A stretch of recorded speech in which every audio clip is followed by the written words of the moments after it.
Agora com o líder do União Brasil aqui no Senado, o senador Efraim Filho, da Paraíba. Senador, bom dia, bem-vindo mais uma vez.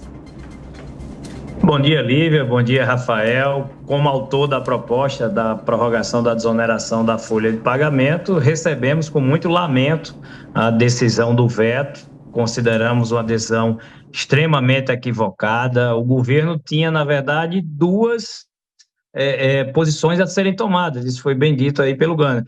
Ele podia prestigiar a arrecadação, arrecadar mais ou gerar empregos, e o governo decidiu por arrecadar, aumentar impostos, aumentar a carga tributária, aumentar o custo do emprego. Por esse motivo, vai ser o caminho buscar a derrubada do veto no Congresso Nacional. Articulações já estão acontecendo para isso, senador? Teve uma pergunta para o ministro sobre essa questão, se haveria ou não, qual seria a reação. Ele disse, essa pergunta tem que ser feita para deputados e senadores. Então, lhe faço essa pergunta, já há essa articulação?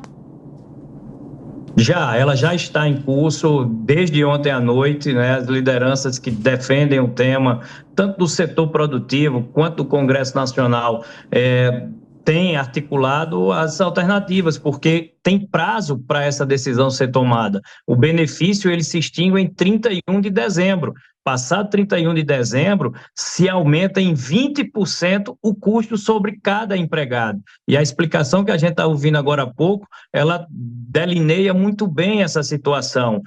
Qual será a alternativa para as empresas, já que elas não conseguirão suportar o aumento de 20% a mais de imposto, né, a partir do dia 1º de janeiro? Será demitir ou então substituir, né, o empregado pela automação, pela inteligência artificial, tá certo, por robôs, por mecanismos para que tornem, né, o custo da produção mais barato. Quem sofre com isso? Sofre o empregado, sofre o pai, a mãe de família que com o suor do seu rosto coloca o pão na mesa da sua casa. O maior programa social do Brasil é o emprego e, infelizmente, nessa decisão, em nome de uma sanha arrecadatória do governo, de querer arrecadar cada vez mais, está se colocando de lado uma política de geração de empregos que tem dado certo, né? Foi argumento do ministro Fernando Haddad, me permita entrar nesse tema, de que não tem estudos que comprovam o resultado. Isso não existe. Foi apresentado estudos, tanto no Congresso Nacional quanto ao governo,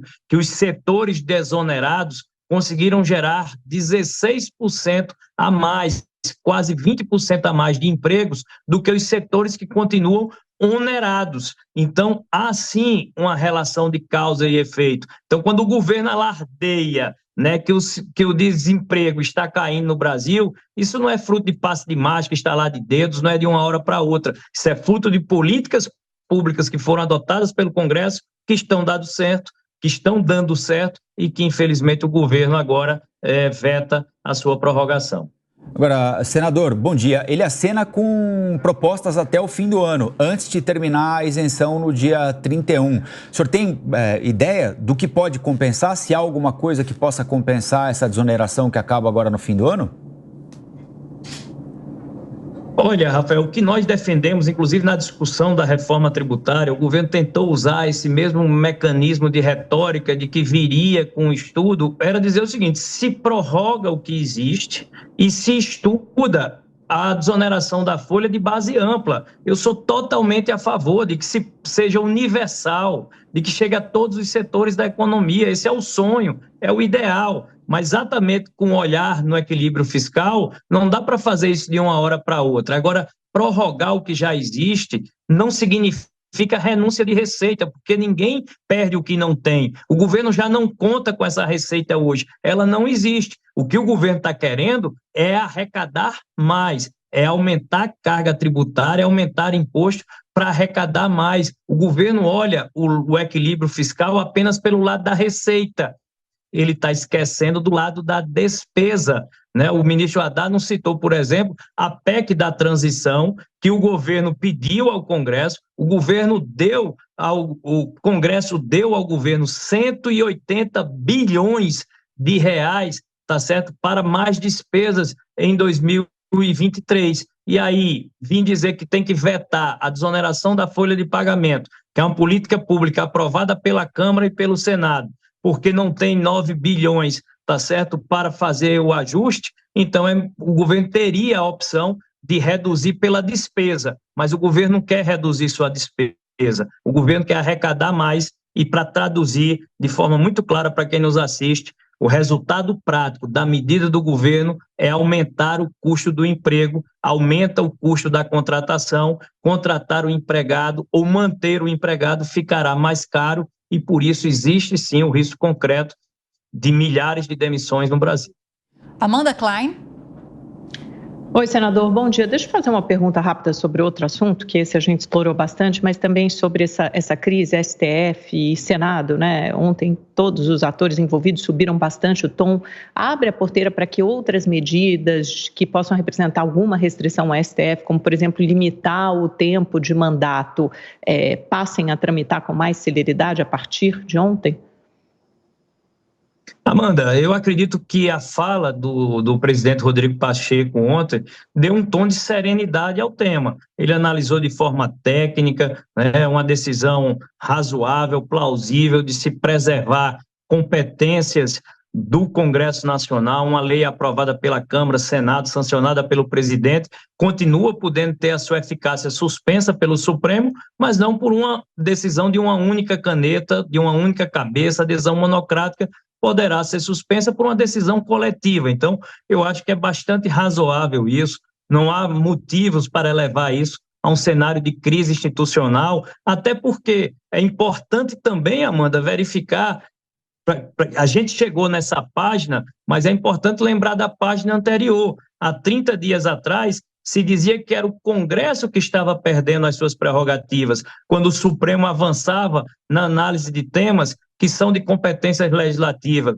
É o caso da descriminalização das drogas, da legalização do aborto, do retorno do imposto sindical, do marco temporal, da desapropriação de terras produtivas. São temas de forte impacto social, específicos de análise legislativa, e o Supremo estava se debruçando sobre ele. E nem por isso houve crise institucional. O Congresso Nacional resolveu fazer a sua parte, que é legislar sobre esses temas, como temos feito na questão da PEC das drogas. Eu sou o relator da PEC das drogas, será votada quarta-feira na Comissão de Constituição e Justiça. Então, me parece que o tom do presidente Rodrigo Pacheco, de serenidade e de equilíbrio, como estadista na análise do tema, espero que seja ele que prevaleça daqui por diante. E, claro, a Constituição Federal já diz, os poderes são harmônicos, porém são independentes, e esses momentos de posicionamento devem existir, foi o posicionamento que o Senado teve.